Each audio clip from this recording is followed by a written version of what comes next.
mais do que é, riscos e estratégias, eu falaria em aposta. Eu acho que existe uma aposta numa narrativa, numa linguagem que está sendo construída e amadurecida gradativamente, eu diria que está sendo testada, de colocar Bolsonaro como alguém eh, eh, atacado, perseguido, uma liderança importante. Quer dizer, já teve bolsonarista comparando a experiência, a história de Bolsonaro com a de Nelson Mandela. Isso é uma coisa que não deveria nem estar numa mesma frase, né? Mas chega nesse nível. A tentativa de construir essa imagem de um homem perseguido, que lutou pelo seu país, que luta pelo seu país, uma aposta na consolidação dessa ideia de que o Brasil vive uma ditadura, quer dizer, eles estão bancando isso, então eles precisam provar isso de alguma forma. Não é fácil, é difícil. eh, eh, Explicar uma ditadura com eles fazendo o que fazem, falando o que falam a todo tempo, com um processo democrático funcionando tranquilamente no Brasil, sendo referência para o mundo inteiro, inclusive eles mesmos concorrendo, ganham, perdem, mas coisas que faz parte do jogo. Bolsonaro já falou coisas extremamente vis para pessoas em discursos, nunca foi cerceado por isso ao longo da sua história, né? A gente poderia lembrar várias frases e declarações em entrevistas e no parlamento, lamentáveis. Mas essa história tem de ser justificada. Então, acho que existe uma aposta, né? Existe uma aposta. De um lado, essa aposta Bolsonaro vai para cima, luta, tensiona. Por outro lado, ele se recolhe, ele fica como esse símbolo, né? Põe a família para estar presente nos diferentes atos, e ele fica como patriarca, né? Como aquele que não está lá porque não pode, porque é impedido, e é impedido especificamente pelo Alexandre de Moraes. Então, eu colocaria como uma aposta. Eu acho que tem uma aposta numa história, numa narrativa, numa linguagem que está sendo construída, e ver se essa história ela cria engajamento, e um engajamento cada vez maior. Por enquanto, esse engajamento ele continua muito restrito, muito difuso. A gente sabe que basicamente aquele mesmo grupo, aquela mesma porcentagem que se mantém ali, né, presente nos atos e fiel a Bolsonaro e etc. Mas essa história ela não vai conseguir um engajamento necessário para poder reverter a situação de Bolsonaro. Então, mais do que riscos, eu colocaria a aposta. Bolsonaro e o bolsonarismo está fazendo uma aposta em como vender a imagem de Bolsonaro para criar o maior tipo de engajamento possível.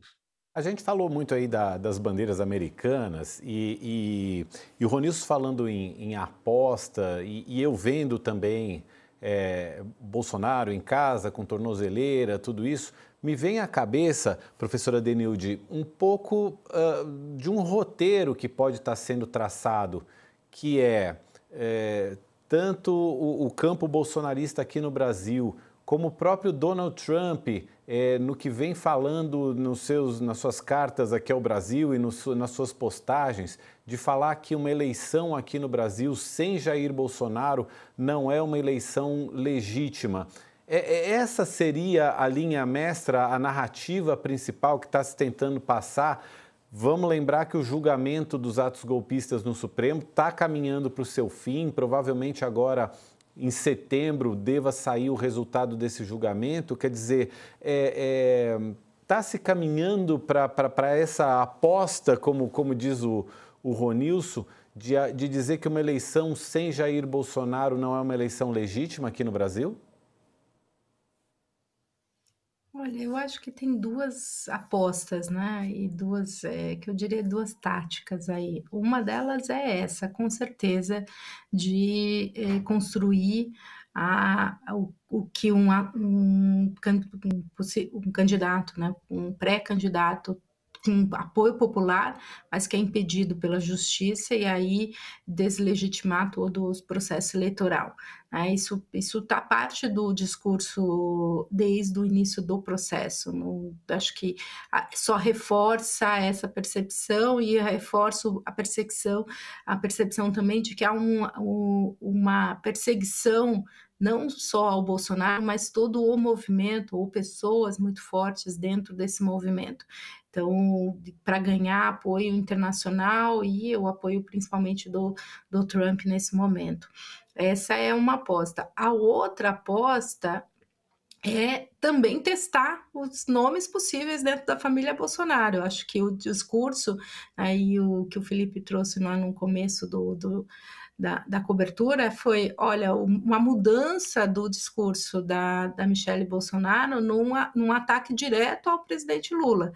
Então, é também uma estratégia de testar nomes que possam ser nomes capazes de carregar o legado bolsonarista e serem possíveis candidatos ou capazes de se contrapor ao PT e ao Lula nesse momento. Então um pouco tem esse caráter, e concordo com o Ronilson, um caráter muito forte de agregar e manter o grupo.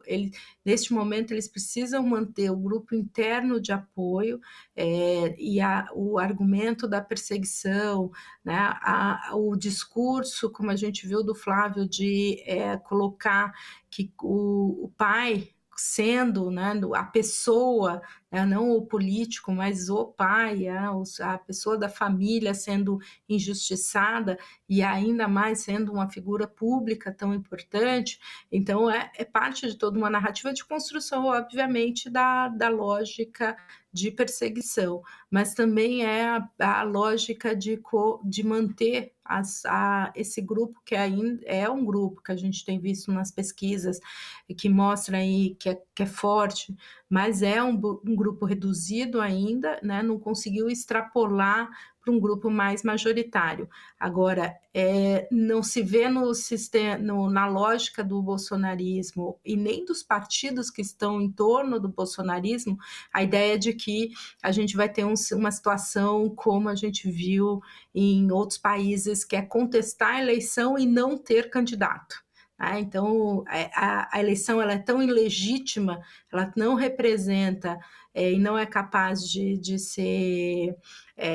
representar a maioria da opinião pública, que nem candidato tem. Não é isso que está acontecendo no Brasil.